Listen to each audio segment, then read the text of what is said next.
শিক্ষার্থীরা কেমন আছো সবাই? আশা করি তোমরা সবাই যার যার বাড়িতে সুস্থভাবে দিন কাটাচ্ছ। আমিও তাই আশা করি।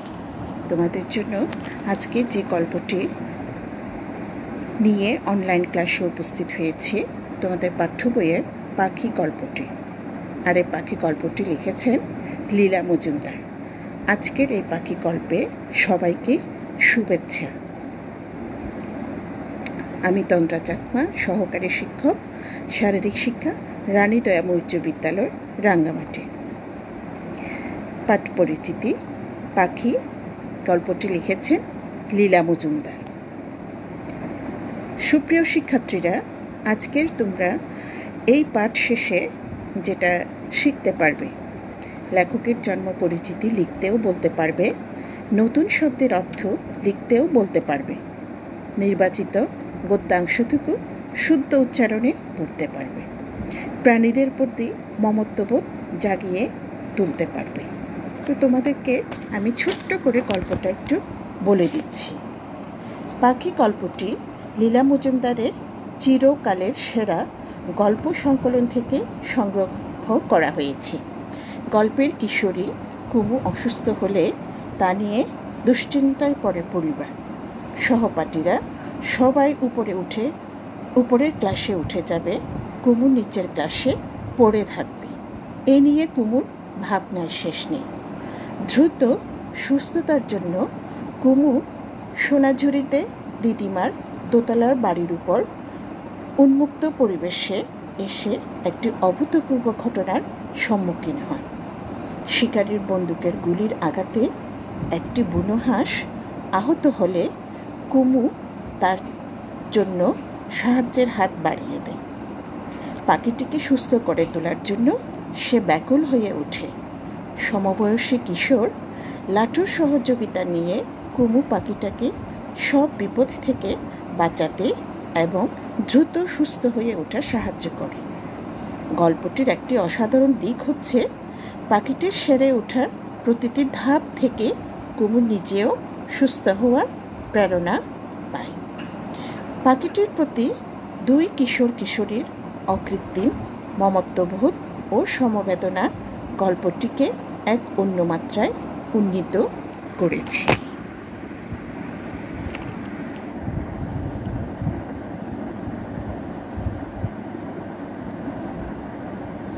সুপ্রিয় শিক্ষার্থীরা, এখন আমরা লেখক পরিচিতি পড়ব। আমরা তো প্রথমেই পড়েছি যে পাখি গল্পটি লিখেছেন লীলা মজুমদার। লীলা মজুমদার জন্মগ্রহণ করেছেন, জন্ম তারিখ 26 ফেব্রুয়ারি 2008 খ্রিস্টাব্দ, কলকাতার বিখ্যাত রায় পরিবারে। পৈতৃক নিবাস বৃহত্তর ময়মনসিংহ জেলায়। পিতার নাম প্রমাদরঞ্জন রায়, মাতার নাম সুরমা দেবী, স্বামীর নাম ডক্টর সুধীর কুমার মজুমদার, কাকার নাম উপেন্দ্র কিশোর রায় চৌধুরী। শিক্ষা জীবন। লীলা মজুমদার প্রথমেই শিলংয়ের লরেটো কনভেন্টে পড়াশোনা করেন। এরপর কলকাতা বিশ্ববিদ্যালয়ের ইংরেজি পরীক্ষায় সর্বোচ্চ নাম্বার নিয়ে পাশ করেন। কর্মজীবন। সন্দেশ পত্রিকার সহসম্পাদক হিসেবে 1963 থেকে 1964 সাল পর্যন্ত কর্মরত ছিলেন। তিনি অনেকগুলো গ্রন্থ রচনা করেছেন। তার মধ্যে উল্লেখযোগ্য রচনাগুলো হলো হলদে পাখির পালক, দিন দুপুরে, বদ্রীনাথের বড়ি, গুপির গুপ্তখাতা, টং লিং, প্রদীপিসির বর্মী বাক্স, সব ভুতুরে ইত্যাদি। এবং তিনি পুরস্কার ও সম্মাননা পেয়েছেন, আনন্দ পুরস্কার, শিশু সাহিত্য পুরস্কার। এবং তিনি মৃত্যুবরণ করেছেন 5 এপ্রিল 2007 সালে।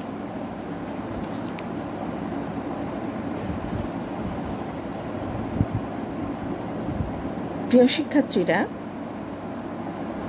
তোমাদের সুবিধার্থে সামান্য কিছু গল্পের মধ্য থেকে পড়ে আজকের পাঠে নিয়ে এসছি। নিমেষের মধ্যে ঝুড়ি নিয়ে লাটু জানালা লগে একেবারে লেবু গাছের ডালে। ভয়ের ছোট পাখিটা পড়ে যায়, আর কি লাটুটাকে খপ করে ধরে ফেলে, কিন্তু কি তার দানা ঝটপটানি ঠুকরে ঠুকরে লাটুর হাত থেকে রক্ত বের করে দিল। লাটু দড়ি দিয়ে শক্ত করে ঝুড়ি বেঁধে পাখিটাকে আস্তে আস্তে করে তার মধ্যে বসিয়ে দিল।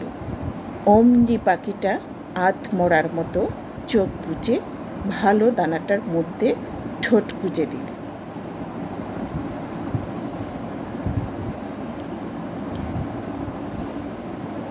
দেখি সুপ্রিয় শিক্ষার্থীরা তোমরা পড়তে পারো কি না, তাও আমি পড়িয়ে দিচ্ছি। সারা রাত বুনো হাঁসটা বিশ্রাম করে পরদিন সকালে যখন দল বেঁধে আকাশে উড়ল, কুমোর পাখিও তাদের সঙ্গ দিল। দল থেকে অনেকটা পিছিয়ে থাকলো বটে, কিন্তু ক্রমাগত যেরকম উঠতে লাগলো, কুমু লাটুর মনে কোনো সন্দেহ রইল না, এখনই ওদের ধরে ফেলবে। সে বিকেলে কুমু নিচে হেঁটে নিচে নামল। ডান পাটা যেন একটু ছোটই মনে হলো। কুমু বলল, দিম্মা, পাটা একটু ছোট হলেও কিছু হবে না, আমি বেশ ভালো চলতে পারি। বুনো হাঁসটারও একটা ডানা একটু ছোট হয়ে গেছে। শুনে দিম্মা তো অবাক। তখন লাটু আর কুমু দুজনে মিলে দিম্মাকে পাখির গল্প বলল। দিম্মা কুমুর মাথায় হাত বুলিয়ে বললেন, ওমা, বলিসনি কেন, আমিও যে পাখি ভালোবাসি।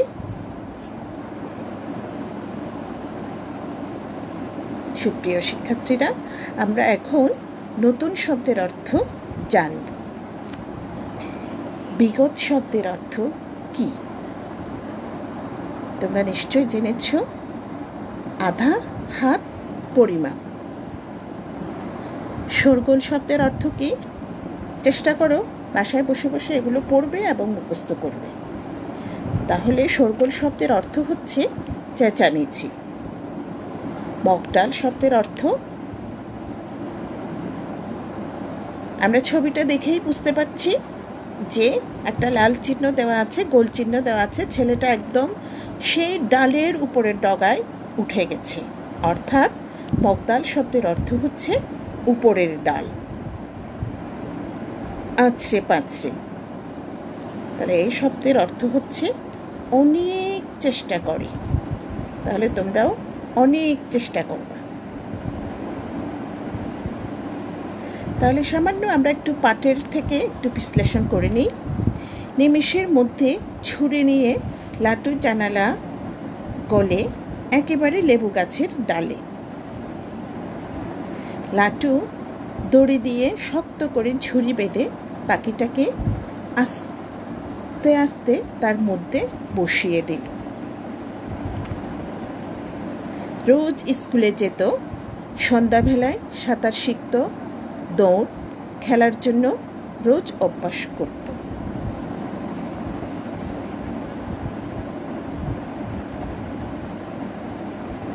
তার দুদিন পরে দুপুরে মাথার অনেক উপর দিয়ে মস্ত এক ঝাঁক বুনো হাঁস তীরের মতো নকশা করে উড়ে গেল।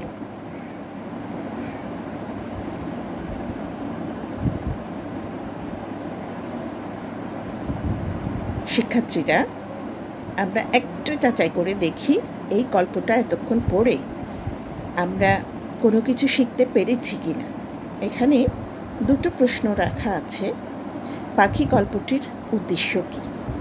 2 নম্বর প্রশ্নটা হচ্ছে, লীলা মজুমদারের স্বামীর নাম কি? তোমরা কি এই প্রশ্নের উত্তরগুলো লিখতে পারবে? আচ্ছা, তাহলে আমিই বলে দিচ্ছি। 1 নম্বর প্রশ্নের উত্তর হচ্ছে, পাখি গল্পটির উদ্দেশ্য হচ্ছে প্রাণীর প্রতি মমত্ববোধ জাগিয়ে তোলা।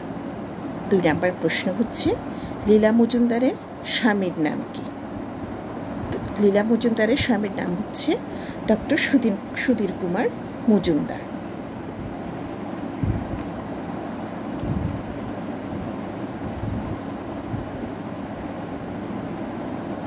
সুপ্রিয় শিক্ষার্থীরা, এখানে নিচের উদ্দীপকটি পড়ো এবং 1 নং ও 2 নং প্রশ্নের উত্তর দেওয়ার চেষ্টা করবে। একটি শালিক পাখির ছানাকে বাসা থেকে মাটিতে পড়ে গিয়ে চিৎকার করতে দেখে বিপুল এগিয়ে আসে এবং ছানাটাকে আবার বাসায় রেখে আসে। তাহলে এই উদ্দীপকের আলোকে তোমাদের বহু নির্বাচনী প্রশ্নের মধ্যে 1 নম্বর প্রশ্নটা হচ্ছে, উদ্দীপকের বিপুলের সাথে পাখি গল্পের সাদৃশ্যপূর্ণ চরিত্র কোনটি? তাহলে এখানে কি রত্না হবে, লাটু হবে, দিদিমা হবে নাকি মাসিমা হবে? তোমাদের জন্য কিন্তু এই প্রশ্নটা রেখে দিলাম, আমি উত্তর পরে বলে দেব। উক্ত চরিত্রের মধ্যে প্রতিফলিত হয়েছে পাখির প্রতি 1 নম্বর হচ্ছে মমত্ব, 2 নম্বর হচ্ছে অসহায়ত্ব, 3 নম্বর হচ্ছে সমবেদনা। নিচের কোনটি সঠিক? ক নাম্বার হচ্ছে 1 ও 2, খ নাম্বার 1 ও 3, গ নাম্বার 2 ও 3, আর খ নাম্বার হচ্ছে 1, 2 ও 3।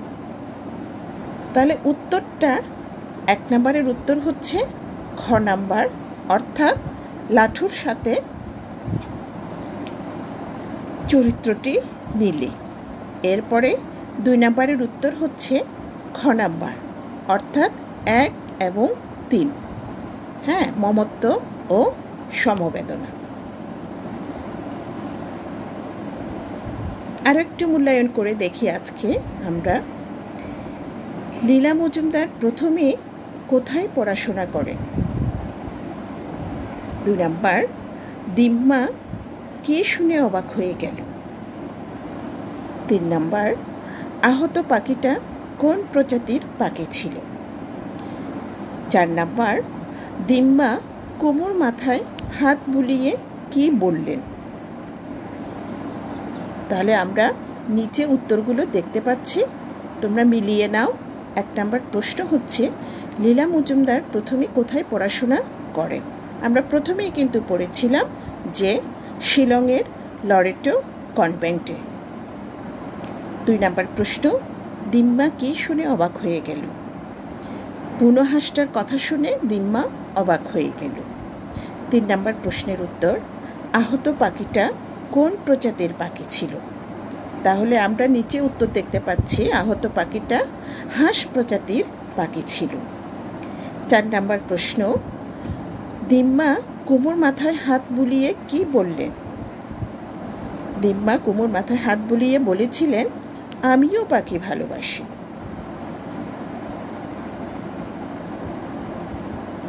সুপ্রিয় শিক্ষার্থীরা, তোমরা বাড়িতে অনেক সুস্থ থাকবে, ভালো থাকবে, বাড়ি থেকে বের হবে না এই বৈশ্বিক এই পরিস্থিতিতে। সেজন্য তোমাদের জন্য একটা বাড়ির কাজ দিয়ে দিচ্ছি। উদ্দীপকটি মনোযোগ সহকারে পড়ো এবং সংশ্লিষ্ট প্রশ্নের উত্তর দাও। আমরা বাংলাদেশে সম্পূর্ণ ভিন্ন পরিবেশে ও প্রচলন দেখে বড় হয়েছি। দেশে বন্যপ্রাণী ও পাখিদের প্রতি নির্মমতার শেষ নেই। ছোট বাচ্চারা সদ্য প্রসূত বিড়ালের বাচ্চাকে তার মা থেকে পৃথক করবে, তার গলায় রশি বেঁধে পানিতে ডুবিয়ে মজা করবে, রাস্তায় হাঁটতে গিয়ে সম্পূর্ণ অযাচিতভাবে ঘুমন্ত কুকুরকে লাথি দেবে বা গুলটি দিয়ে পাখি মারবে। এগুলোই আমাদের দেশে প্রাণীদের প্রতি সামগ্রিক আচরণ। তাহলে এই উদ্দীপকের আলোকে 1 নম্বর প্রশ্ন হলো, নিমেষ শব্দের অর্থ কী? শিক্ষার্থী বন্ধুরা, তোমরা কিন্তু জ্ঞানমূলক প্রশ্নটা তোমাদের পাঠ্য বই থেকে খুঁজে নেবে। এই উদ্দীপকের আলোকে খ নম্বর প্রশ্নের উত্তরটা হলো, পাখিটা কুমুর ছুঁড়ে দেওয়া বিস্কুটের দিকে ফিরেও তাকালো না কেন? ঘ নম্বর প্রশ্ন হলো, উদ্দীপকটি পাখি গল্পের কোন বিষয়টিকে তুলে ধরে ব্যাখ্যা করো। ঘ নাম্বার হলো উদ্দীপকের বিষয়টি বর্জন করতে পারলে পরিবেশ ক্ষতির হাত থেকে রক্ষা পাবে। পাখি গল্পের আলোকে বিশ্লেষণ করো। তাহলে এই রইল তোমাদের জন্য বাড়ির কাজ। তোমরা বসে বসে এই বাড়ির কাজগুলো করে রাখবে এবং স্কুল খুললে নিয়ে আসবে। আমরা সেগুলো স্কুল খোলার পরে মূল্যায়ন করব। সবাইকে ধন্যবাদ। ভালো থেকো, সুস্থ থেকো এই কামনা করছি।